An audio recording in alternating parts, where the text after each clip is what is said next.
1 Coríntios capítulo 11, versículo 17, é um texto conhecido de todos vocês, que diz assim: nisto, porém, que vou dizer-vos, não vos louvo, porquanto vos ajuntais não para melhor, senão para pior.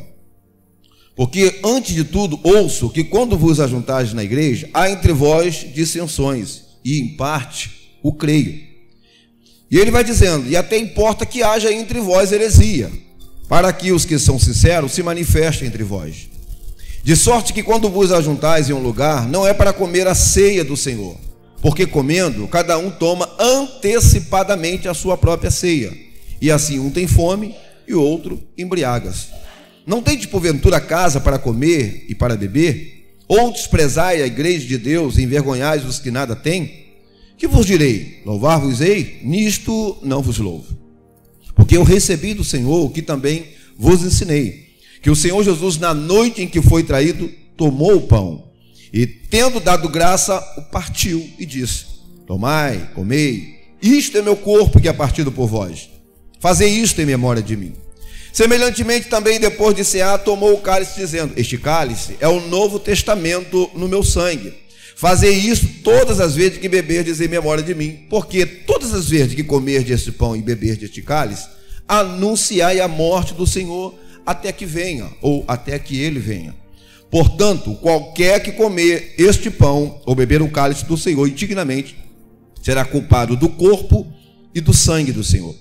Examine-se, pois, o homem a si mesmo, e assim coma deste pão e beba deste cálice. Porque o que come e bebe indignamente, come e bebe para a sua própria condenação, não discernindo o corpo do Senhor. Por causa disso há entre vós muitos fracos e doentes, e muitos que dormem. Porque se nós nos julgássemos a nós mesmos, não seríamos julgados. Mas quando somos julgados, somos repreendidos pelo Senhor, para não sermos condenados com o mundo. Portanto, meus irmãos, quando vos ajuntais para comer, esperai uns pelos outros. Mas se algum tiver fome, coma em casa, para que vos não ajunteis para condenação. Quanto às demais coisas, ordená-la-eis quando for ter convosco. Esse texto é familiar. Esse texto muita gente já sabe até de cor. O que eu quero que você venha trazer agora, venha acompanhar comigo, é que lembro de Jesus sentado com os discípulos, comendo a Páscoa, e de repente, enquanto estão comendo, Jesus pega o pão que está sobre a mesa, levanta o pão e abençoa ele. Eles estavam comendo, mas ele para aquele momento de refeição e pega o pão que está sobre a mesa, levanta o pão e começa agora uma nova consciência, porque até ali, o pacto que estava sendo estabelecido e que eles estavam vivendo até aquele momento, era a Páscoa, que lembrava a libertação do povo, que lembrava o cordeiro pascual que foi imolado, que lembrava o sangue que ficava no umbral da porta, que trazia a consciência dele o anjo da morte que eliminou os primogênitos. Então todo esse processo estava ainda na memória, fresco para aquele povo. Então por isso se repetia regularmente esse ato de Páscoa. Jesus interrompe este ato que estava muito familiarizado, esse rito deles, e pega o pão, levanta, abençoa e parte. E quando ele diz, ao pegar o pão e partir o pão, ele diz: isto é o meu corpo. Obviamente isso gera um choque na cabeça dos discípulos, porque eles não estavam acostumados a ouvir isso. Ele diz: isto é o meu corpo, que é partido por vós. Espera aí, alguma coisa diferente está acontecendo aqui. Nós estávamos acostumados a comer o pão, que era o pão sem fermento, que lembrava a pressa de sair do Egito, que lembrava da prontidão de estar o povo já na iniciativa de sair para a liberdade que foi concedida. Agora, de repente, ele pega o pão e parte e diz: isto é meu corpo, que é partido por vós, fazei isto em memória de mim. E todas as vezes que ele lembrou isso, ele trouxe a memória. Paulo lembra que isso aconteceu, não foi numa noite de festa. Paulo não diz, gente, no dia em que Jesus foi reconhecido, no dia que Jesus foi aplaudido, no dia que Jesus foi homenageado, no dia que Jesus foi lembrado como filho. Não. Paulo faz uma citação de algo que pesa muito o ambiente. O clima era de festa, o clima era um clima descontraído. E de repente Paulo faz lembrar ali que aquele momento não foi um momento muito de alegria, porque ele diz: na noite em que Jesus foi traído. Esta é a iniciativa. Ele inicia o comentário da ceia dizendo: e na noite em que Jesus foi traído, tomou o pão. O cenário se apresenta na noite em que Jesus haveria de ser traído. Todo mundo busca, todo mundo está vivendo um momento da vida em que sempre está procurando aquilo que é perfeito, aquilo que é correto, aquilo que é coerente com as suas expectativas, aquilo que ele pensa, no afã, no desejo de encontrar algo que possa de fato ser, algo que possa de fato satisfazer as suas necessidades como ser humano. Todo mundo tem isso na vida. A gente quer alguém, quer alguma coisa, a gente busca, a gente até exige perfeição, mas observe que nós exigimos sempre no outro. Nós nunca estamos esperando ou exigimos a perfeição em nós mesmos. Ainda que sejamos ou buscamos, nós sabemos que sinceramente não somos perfeitos. E não existe ninguém perfeito.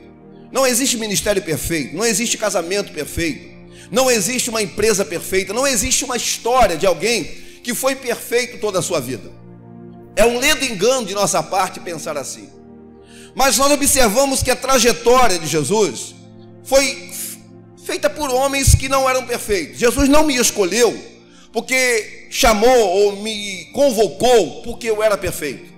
Jesus me chamou porque sabia que eu não era perfeito e convocou-me para estar com ele, para que ele pudesse manifestar aquilo que de fato Paulo cita lá em Coríntios, quando ele lembra que o poder de Deus se aperfeiçoa na fraqueza, e quando ele lembra que ele sente prazer nas suas fraquezas, para que nele habite o poder de Cristo. Paulo está entendendo que é na fraqueza dele que se evidencia, é na fraqueza de Paulo que se apresenta de fato aquilo que é a parte importante da graça, que é manifestar a suficiência de Deus, manifestar aquilo que é necessário ao homem, aquilo que é urgente ao homem, a transformação e alcance daquilo que é a natureza de Cristo nele. Então, quando Paulo vai falando para a gente a respeito disto, vai apresentando a gente o corpo de Cristo, o que me vem à memória é que nós precisávamos refletir um pouco mais a consciência do corpo, a consciência de fato daquilo que é o corpo de Cristo. Porque quando Cristo se apresenta para a gente: este é o meu corpo, que é partido por vós, fazei isto em memória de mim. O que Cristo está querendo dizer para mim? O que Ele está querendo fazer consciente a cada um de nós a respeito do corpo? A maioria acredita piamente, que é o que está lá em 1 Coríntios 10, verso 17, que quando ele fala de corpo, ele não fala de outra coisa a não ser da igreja.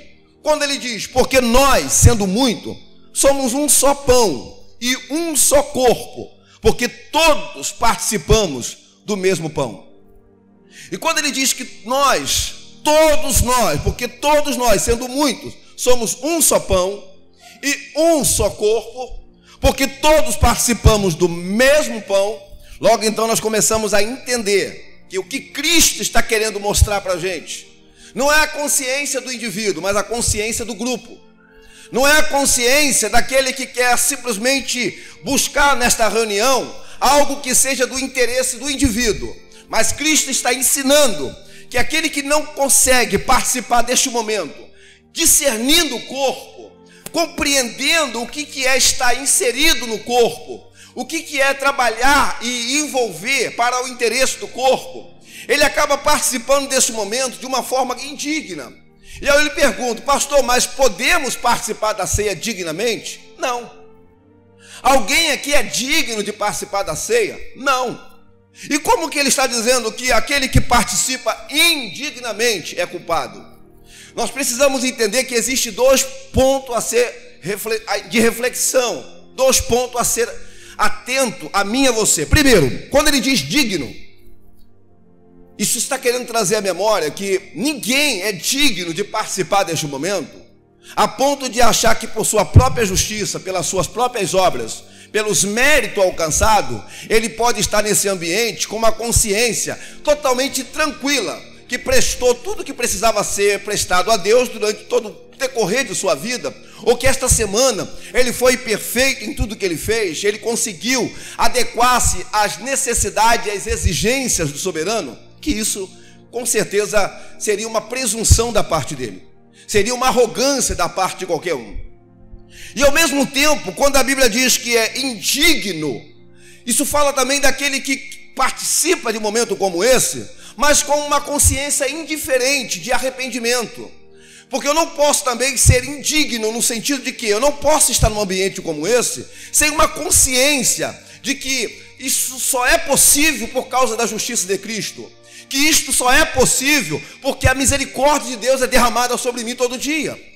De que isso só é possível porque eu estou numa consciência de corpo, eu faço parte de um corpo, e eu vivo quando eu estou inserido nesse corpo, e a vida só flui em mim quando eu entendo a consciência do corpo, e que eu não posso trabalhar independente do corpo, e que eu não posso ser uma exceção no corpo, mas eu estou incluído no corpo, eu faço parte da vida do corpo, eu faço parte da bênção do corpo, eu faço parte do desafio do corpo, eu faço parte do enfrentamento do corpo, eu faço parte da alegria do corpo, eu faço parte da angústia do corpo, eu faço parte do sucesso do corpo. Então o corpo está inserido.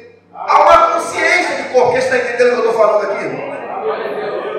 Então quando eu compreendo isso, eu não posso participar achando que eu estou participando de uma forma digna, mas também eu não posso participar de uma forma indigna. Ou seja, eu preciso entender o que é o corpo.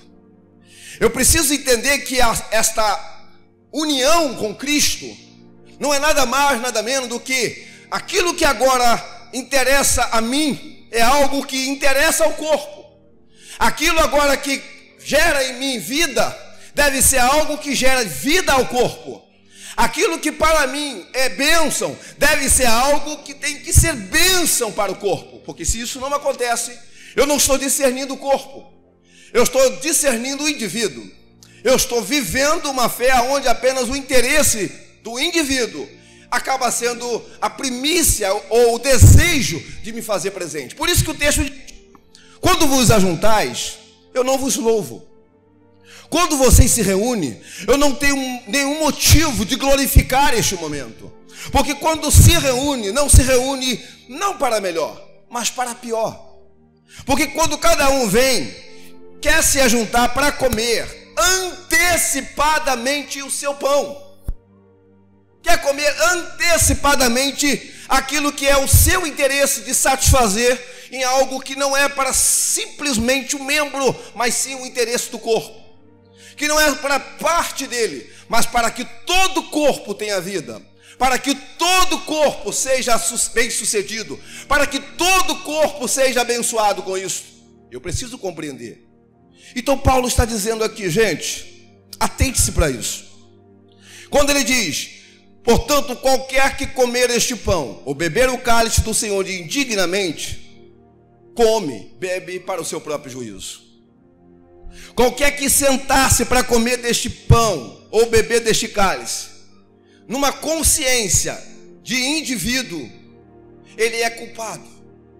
Qualquer que se reúne, não estou falando deste momento, porque quando a igreja se reunia, ela não reunia regularmente ao mês, não. Eles se reuniam diariamente, porque eles comiam o pão de casa em casa, isso era comunhão. Então a comunhão da igreja, no livro de Atos, era uma comunhão diária. Quando eles comiam e repartiam o pão de casa em casa, isso mostrava que a igreja entendia a consciência da comunhão. A igreja entendia a consciência do grupo e não a consciência do indivíduo. O grande problema, quando Paulo chama, examine-se, pois, o homem a si mesmo. Por que Paulo está falando isso, irmão? Paulo está lembrando do que aconteceu lá na mesa com os discípulos. Paulo está trazendo à memória o que aconteceu na mesa com os discípulos, quando ele diz: examine-se o homem a si mesmo. O que aconteceu ali, pastor?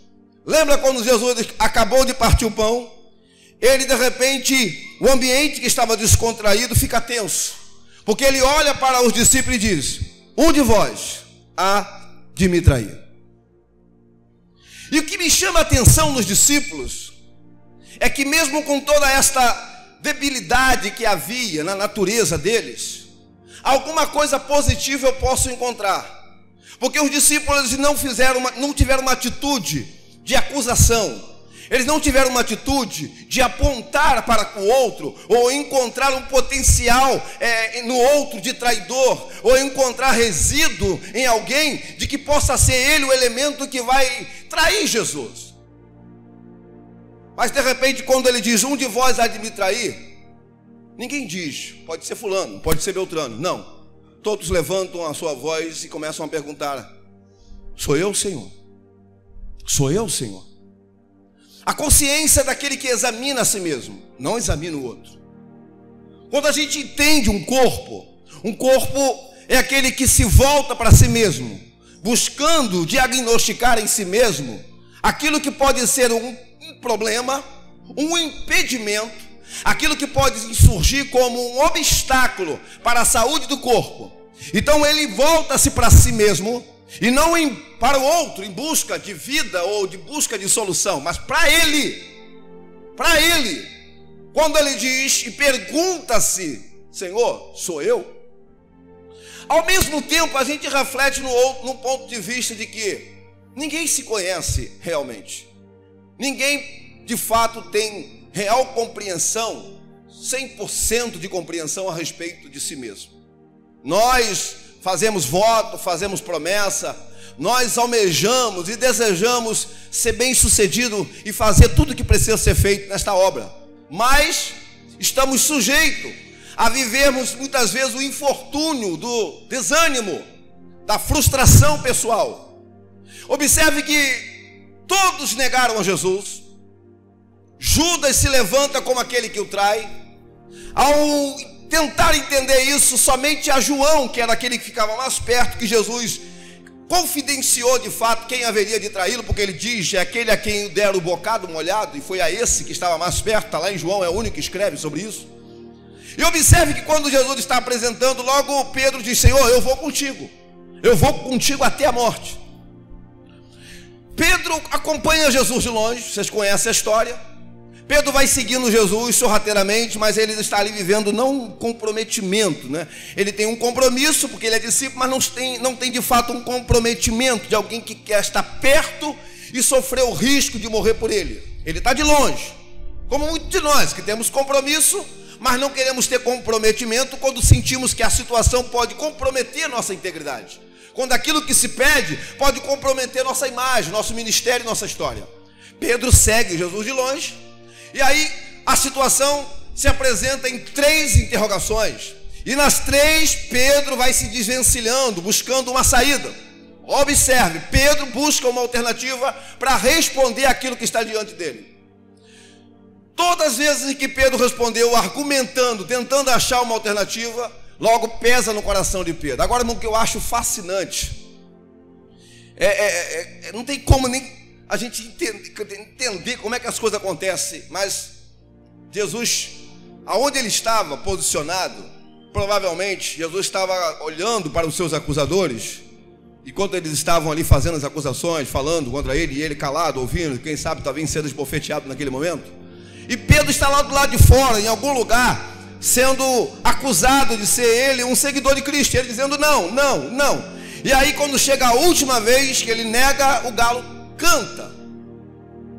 E quando o galo canta, acontece algo constrangedor, uma troca de olhar. Jesus, da onde ele está, ele olha para fora. E Pedro, da onde ele está, ele olha para Cristo. E os olhares se encontram. Você está entendendo? Aquilo gerou um constrangimento em Pedro. Pedro ficou sem graça, porque ele olhou para ele, um olhar de alguém que o nega, e do outro lado alguém que o ama. Alguém que olha para Pedro e diz, Pedro, fica na sua, isso é só comigo. Isso não é com você, Pedro. Eu não contei que você fosse perfeito. Eu nunca pedi que você acertasse. Eu nunca pedi que você fosse o cara que chegasse até o último estágio comigo. Isso não é com você, Pedro, é comigo. Pedro vai embora, triste, arrasado, angustiado. Mas lembra-se quando Jesus volta e encontra com as mulheres. Irmão, Jesus sabe curar um coração ferido. Todos que chegam perto de Jesus, ele transforma, irmão. Todos. Disseram que o sumo sacerdote não pode encostar no morto porque ele contamina. Não, Jesus, quando ele encosta no morto, ele traz vida. Disseram que uma mulher que está impura não pode tocar no homem, porque se tocar no homem ele fica impura. A mulher com frutos tocou em Jesus, ela ficou curada. Todos que encontram com Jesus a coisa muda. E o que acontece? Quando Jesus aparece para as mulheres, ele diz: vai lá, diga aos discípulos e a Pedro. Diga aos discípulos e a Pedro que eu vou encontrar com vocês. Jesus cura coração, irmãos. Pedro estava abalado, Pedro estava com o seu coração totalmente ferido, Pedro estava sentindo profundamente que ele negou Jesus. Mas quando ele ouviu Jesus dizer assim: discípulos e a Pedro, ele disse: ele sabe meu nome, ele disse meu nome, ele comentou meu nome, ele não se esqueceu, ele não desistiu de mim. Esse é Jesus. Esse é um Jesus que não chamou você porque ele pensou que você era perfeito. Esse é um Jesus que não chamou você porque ele achou que você acertaria em tudo. Esse é um Jesus que não chamou você porque ele queria que você fosse o melhor dos melhores. Não. Ele só escolheu você imperfeito para que você pudesse conhecer o que é o poder dele se aperfeiçoar em nossa fraqueza, para que você pudesse ter consciência da graça e tivesse um coração, não que servisse a Deus porque Deus tem que fazer justiça a você porque você fez por merecer, não, mas que você entendesse o que é graça, o que é misericórdia, o que é viver a bondade e o amor de Deus todo dia da sua vida. E aí eu olho para ele e percebo alguém, quando ele diz, portanto, examine esse homem a si mesmo, e assim coma do pão e beba deste cálice. Observa que eles examinam cada um a si mesmo. Sou eu, Senhor? Sou eu, Senhor? Sou eu, Senhor? Oh, irmão, a consciência do corpo é uma consciência que procura mudar-se a si mesmo para a saúde do corpo. Procura salvar aquilo que é o interesse do reino. Porque o grande problema na igreja de Corinto é que essa igreja se reuniu, mas essa igreja não se reuniu com interesse, com consciência de grupo. Ela se reuniu com consciência de indivíduo. Lembra do que disse? Cada um ia para a igreja, mas para buscar os seus próprios interesses. Cada um ia à igreja, mas para comer o seu próprio pão. Não tinha consciência do nosso pão. Não tinha consciência do pão nosso que Cristo ensinou a orar. Todos iam buscar o seu pão. Então quando a gente vai buscar o pão que é meu, quando eu vou buscar o pão que é meu, eu não tenho consciência de que isso não glorifica o propósito eterno, de que isso não bendiz o propósito eterno. Todas as vezes que a gente coloca alguma coisa na mão de Satanás, Satanás ele guarda, ele esconde. E se você coloca algo na mão dele, pode ter certeza, talvez nem você usufrua daquilo que você colocou na mão de Satanás. Quando você coloca na mão do inimigo, ele torna o teu coração tão egoísta que você não consegue nem sequer usufruir daquilo. Aquilo fica lá guardado, fica lá criando poeira, mas você pensa assim no seu egoísmo que está guardando e que Deus está cuidando, mas não, aquilo ali se colocou na mão do inimigo. Por isso que está lá. E nem você consegue desfrutar. E a vida vai passando. Eu contei isso uma vez a respeito do meu pai. Faço questão de deixar isso gravado. Meu pai, ele comprou um terno novo, bonito, e durante toda a sua vida, durante o período, né, do seu ministério, ele deixou aquele terno guardado para usar num momento especial. Só que a morte veio e ele não chegou a usar aquele terno. E aí colocaram o terno no corpo dele. Quando eu vi meu pai usando aquele terno, eu vi que ele usou o terno, mas ele mesmo não pôde se ver usando o terno, porque ele reservou muitas vezes para um momento especial. E às vezes a gente perde muitos momentos na vida esperando dias especiais. A gente perde muita coisa na vida esperando momentos especiais. E todo momento que temos, toda oportunidade que temos é especial. E quando eu olho para Jesus, Jesus ele é uma pessoa que não desperdiça. Todas as vezes que você coloca uma coisa na mão do diabo, o diabo pega e guarda. Todas as vezes que você coloca uma coisa na mão de Jesus, Jesus pega e reparte. Ele é extraordinário, ele ensina para a gente o que é um corpo. Porque na mão do diabo, você não percebe prosperar, você não percebe crescer, você não agrega ninguém, você não você não inclui nada, você não faz com que o corpo se sinta realmente um corpo saudável, vivendo em saúde, crescendo em alimento. Mas não, você só vê que o bem é para um, não é para todos. Mas quando Jesus pega o pão, a primeira coisa que ele faz é o quê? E tendo dado graça, o partiu. E tendo dado graça, eu entendi o propósito do corpo. Eu entendi que eu não me reúno ao corpo para mim, eu me reúno ao corpo para que eu seja um corpo repartido. E entendendo a consciência do corpo, eu não estou vivendo uma fé aonde eu estou incluindo apenas aquilo que me interessa, mas sim aquilo que é interesse do corpo. Então eu preciso que se forme em cada um, através da palavra de Deus, essa consciência. Porque a Bíblia diz, porque o que come e bebe indignamente, come e bebe para a sua própria condenação, não discernindo o corpo. Porque quem é que come e bebe indignamente? É aquele que come e bebe sem consciência do grupo. É aquele que come e bebe como o povo de Corinto, que só se reuniam para buscar os seus interesses. É alguém que está dentro da igreja, mas muitas vezes ele está solitário. Por quê? Porque ele não está com a consciência de grupo. Ele foi para a igreja para buscar algo do interesse dele. Essa semana eu estava falando para uma pessoa: olha, o lugar onde o crente mais peca é dentro da casa de Deus. É o lugar onde mais peca, não é no mundo, é aqui dentro. Porque é aqui dentro que ele tem aparência de piedade, é aqui dentro que ele diz que ele vai fazer, é aqui dentro que ele diz que ama o seu irmão, é aqui dentro que ele coloca a mão no ombro de alguém e fala algumas palavras bonitas, é aqui dentro que ele forja algum tipo de adoração e de bendizer a Deus. Lá fora ele é ele mesmo, mas aqui dentro ele tenta vestir uma roupagem. Então o lugar onde ele julga mais, o lugar onde ele critica mais, a palavra, o cântico, a roupa de alguém. Não, essa roupa não está adequada para o culto, essa roupa não está adequada, esse jeito de pentear, essa gravata. Então o lugar que nós mais pecamos é nas nossas reuniões. Por isso que Paulo diz que as vossas reuniões fazem mais mal do que bem. Porque quando vocês se reúnem, cada um se reúne pelo seu próprio interesse. O interesse de uma santidade que é minha e não dele, não do corpo. O interesse de um alimento que é meu e não do corpo. O interesse de uma busca que é para mim e não para o corpo. Se não interessa ao corpo, não interessa ao reino. Se não interessa a unidade e a saúde do corpo, não interessa a glória de Deus. Se não é busca para que a unidade se estabeleça, não há uma consciência onde ele é glorificado. Por quê? Porque Paulo escreve aos Efésios, quando ele fala da igreja, ele diz: nós somos o corpo do qual Cristo é o cabeça.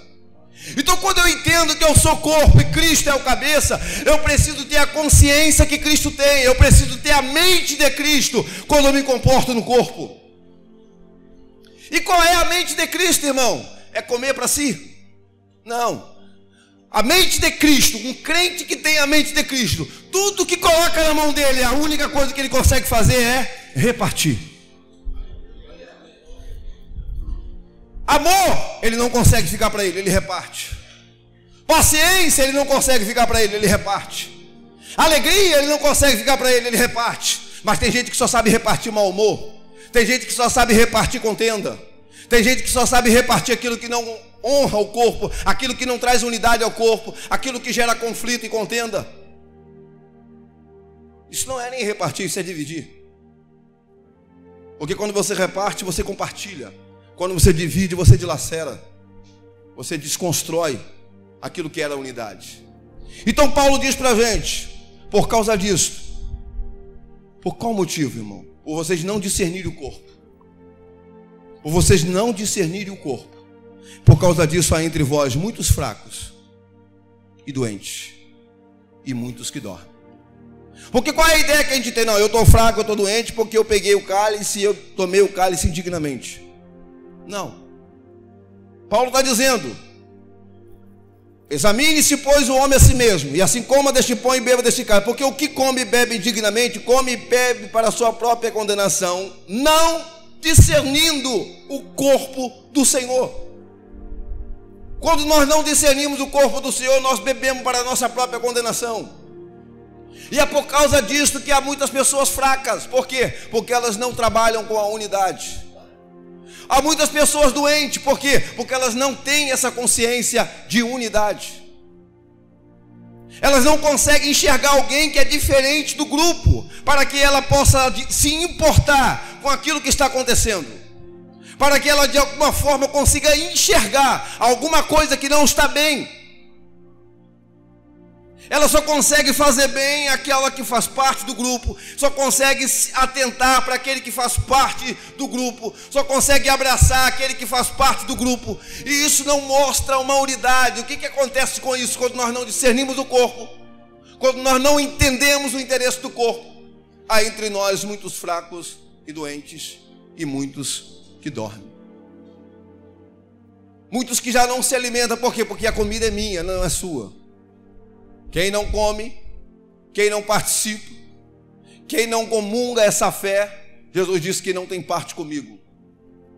Quem não participa, mas não é participa como indivíduo, mas como um grupo. É isso que Jesus está dizendo.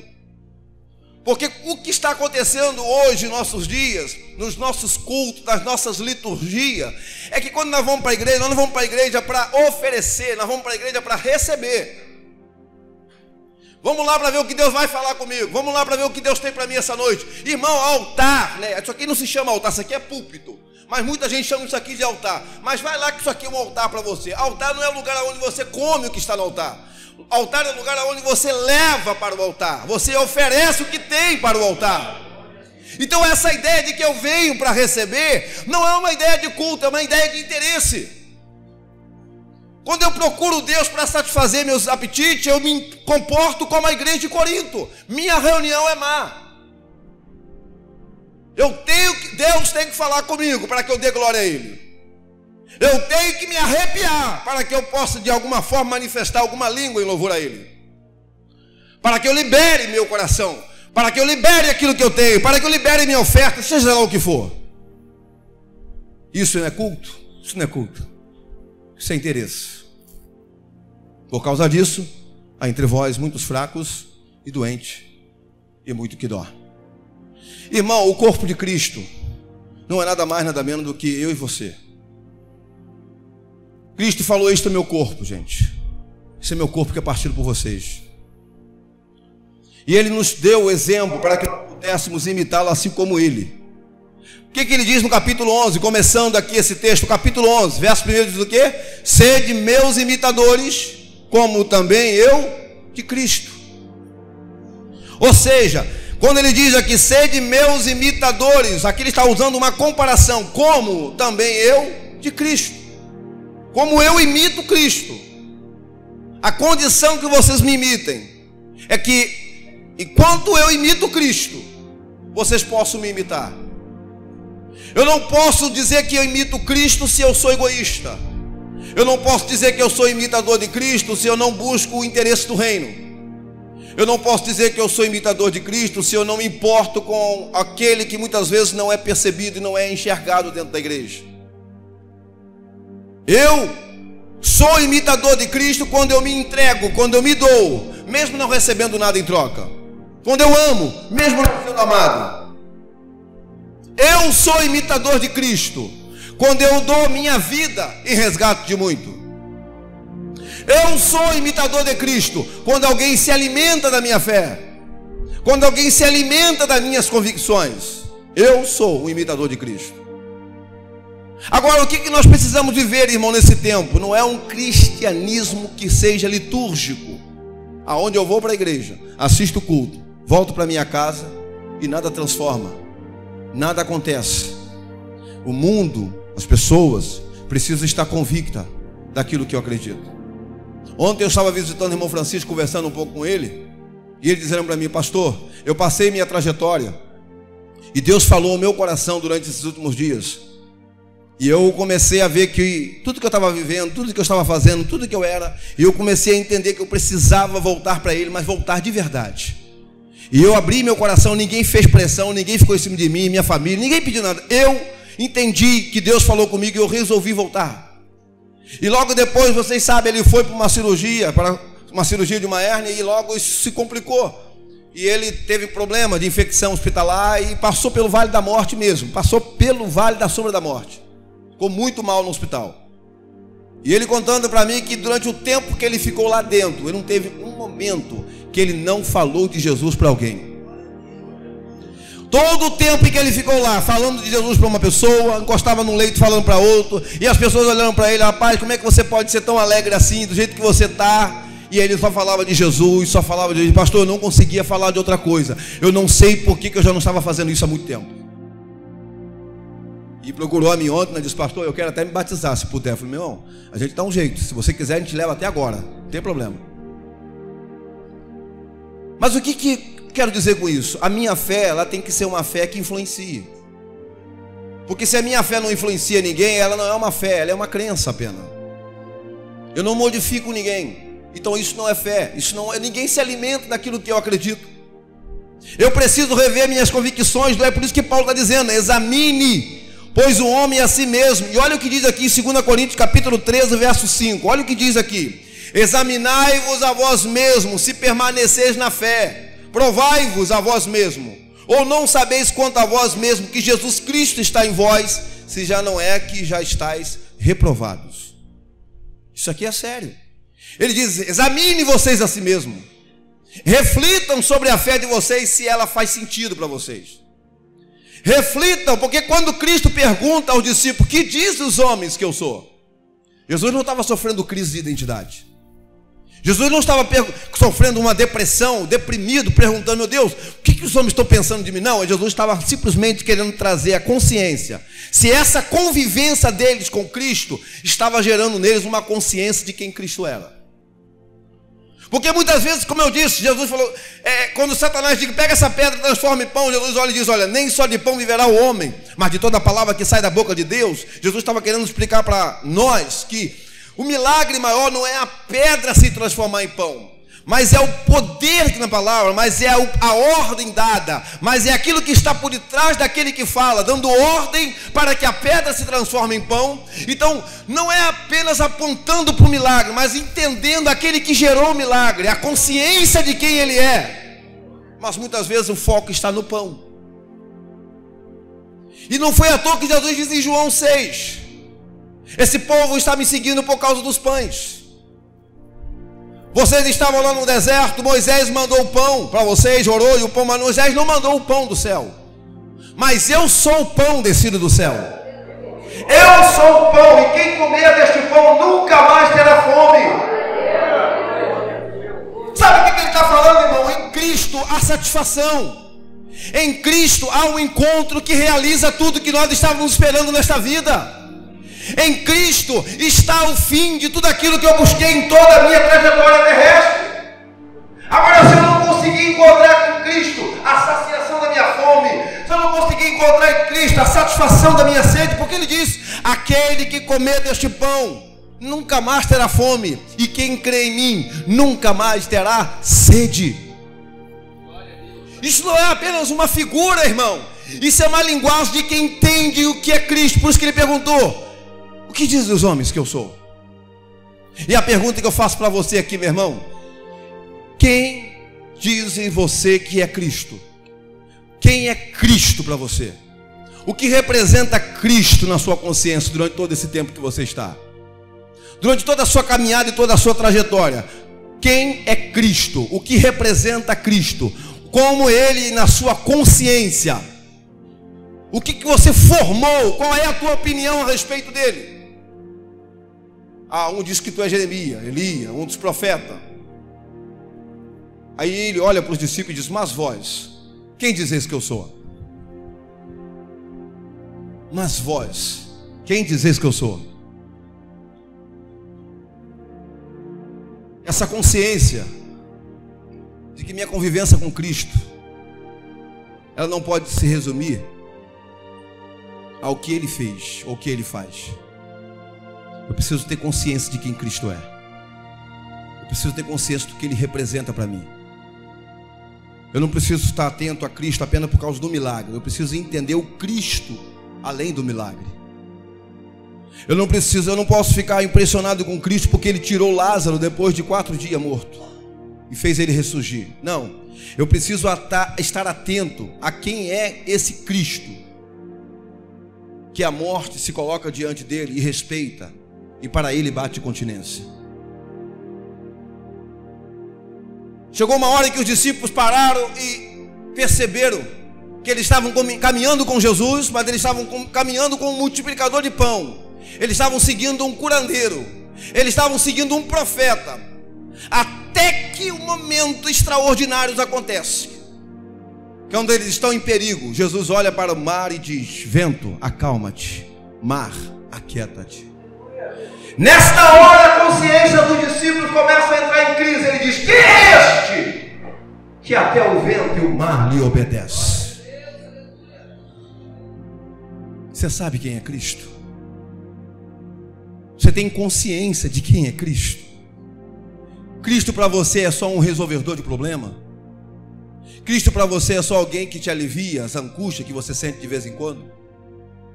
Ou aonde está o extraordinário para você em Cristo? Quando você peca contra Ele, você acha que foi só um lapso que você cometeu? Ou você sente um constrangimento terrível, porque você sabe que Ele é majestoso, que Ele é puro, que Ele é santo, que Ele é um Deus que habita numa luz inacessível?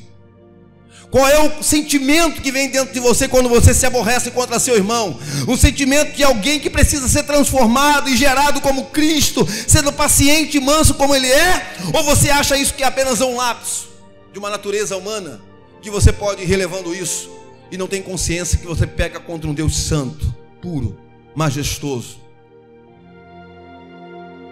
Que nós possamos ter consciência de quem Ele é. Que nós possamos ter consciência que fazemos parte deste corpo. Que nós possamos ter consciência que o que a consciente, que a mente de Cristo sente, percebe, que Ele possa refletir em mim, que faço parte desse corpo. Eu não posso dizer que estou em Cristo se eu não me importo com aquilo que importa a Ele. Eu não posso dizer que estou em Cristo se eu me reúno e não me reúno pelo aquilo que é interesse de Cristo, interesse do reino dEle. Então, meu irmão, a partir de hoje, a consciência do seu pão já não existe mais. A partir de hoje, aquilo que trabalhar em seu coração é o nosso pão. Aquilo que interessa é o corpo de Cristo. Aquilo que interessa é a vida de Cristo. Aquilo que interessa é o crescimento da estatura do varão perfeito que é Cristo. Porque não tem nada a ver comigo e com você, irmão. Isso aqui não tem nada a ver conosco. E esta é a consciência de que eu estou vivendo para a glória dEle, para louvor dEle. Como um corpo, eu promovo o nome dEle, eu faço com que Ele seja conhecido. Por isso que Paulo diz: porque dEle, por Ele e para Ele são todas as coisas. Isso não tem nada a ver conosco. Nunca foi sobre nós. Examine cada um a si mesmo esta manhã. Examine cada um a si mesmo. Vamos parar de culpar o marido, a esposa, o patrão, os filhos, o pastor, a igreja. Vamos ter a consciência dos discípulos. Quando ele disse: um de vós há de me trair, por que Judas traiu? Por que podemos chamar Judas de traidor? Porque Judas feriu a consciência do grupo. Judas foi um dissimulado. Ninguém percebeu que Judas era um traidor. Judas conseguiu estar muito bem no meio deles sem ninguém perceber que ele estava traindo. Judas estava traindo ao interesse financeiro. Judas estava seguindo Cristo por interesse pessoal. Judas não estava seguindo Cristo por interesse do grupo. Judas estava seguindo a Cristo por interesse pessoal. Ele queria que seu interesse fosse atendido.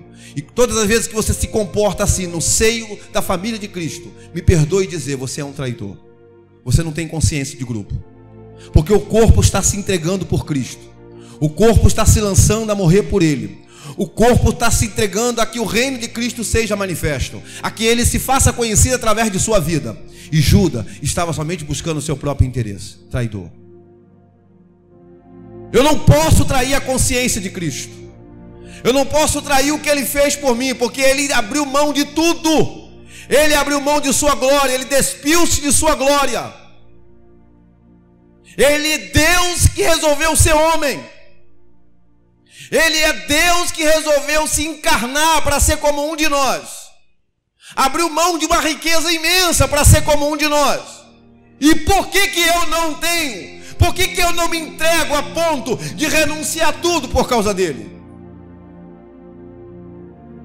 Ele abriu mão de todo o privilégio, de toda a honra, de todo o aplauso, de tudo aquilo que ele viveu na sua glória. Ele abriu mão de tudo isso E Ele não me pede muito. A única coisa que Ele pede é que eu negue a mim mesmo.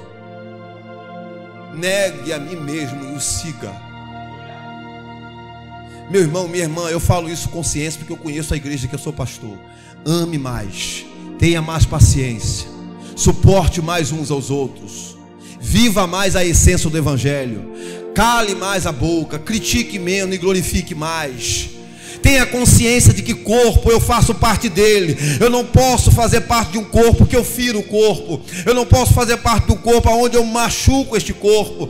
Eu faço parte do corpo, então eu tenho que procurar tudo que possa gerar saúde para o corpo, vida para o corpo, unidade para o corpo, proteção para o corpo, porque isto é discernir o corpo.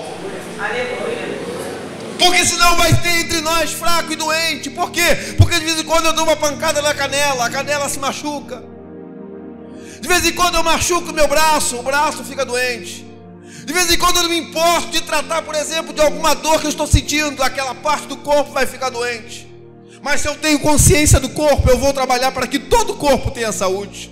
Eu vou trabalhar para que todo o corpo esteja saudável, que todo o corpo esteja bem. Por quê? Porque se minha canela está bem, meu corpo está bem.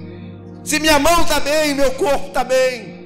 Eu não posso estar bem tendo alguém aqui dentro da igreja que está forjando uma alegria, mas a alma está em fel de amargura. Eu não posso estar bem com a minha festa, com o meu banquete, com o meu pão de cada dia, quando de repente eu tenho consciência que alguém está desempregado e não está vivendo o pão de cada dia. Eu não posso dizer que estou bem, porque isso não é consciência de corpo. Isso não é discernir o corpo. É eu sentar aqui, comer o pão, beber o cálice e vou para casa como assim, opa, beleza, consegui comungar minha fé, Deus está alegre comigo, Deus está contente comigo. Mas e o corpo?